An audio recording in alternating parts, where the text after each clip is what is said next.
In this exercise, we're going to compare a couple of notes that are very similar.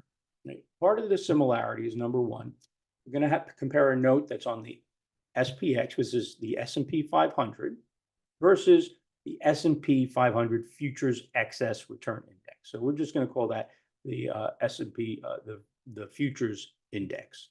The Futures Index doesn't take into account dividends, and because it's a future, current interest rates make a big difference. I have three notes I want to compare.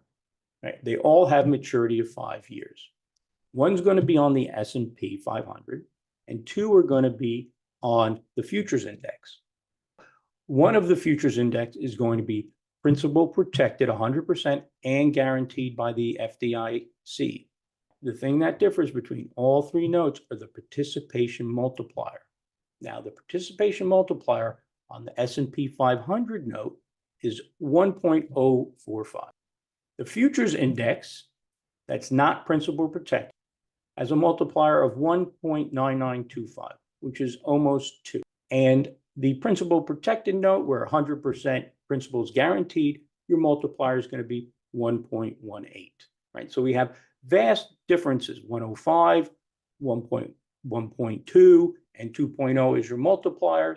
We have some protections that are different, but also the underlying index is different. See, we have a 5-year and a 10-year performance of the S&P 500 and the S&P 500 Futures Excess Return Index.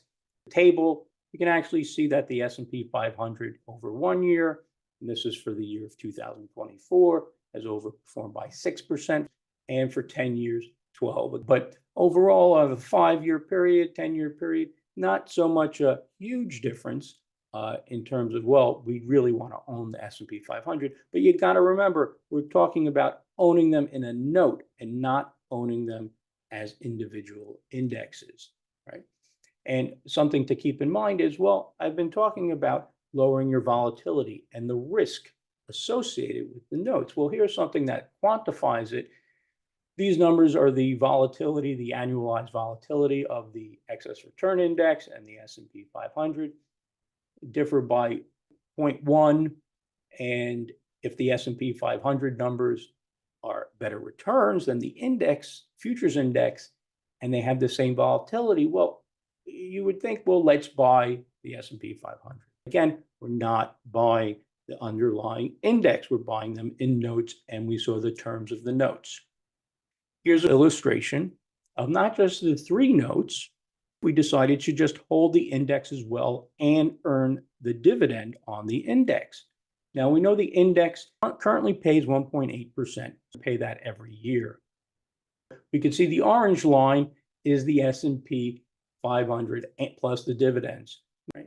And we have this FDIC insured note. We can see that really you don't lose money. I'm also going to point out this green line, the note on the futures, because the participation multiplier is high. So that's the steeper one. And we know it's going to be a drop off like this because of the barrier.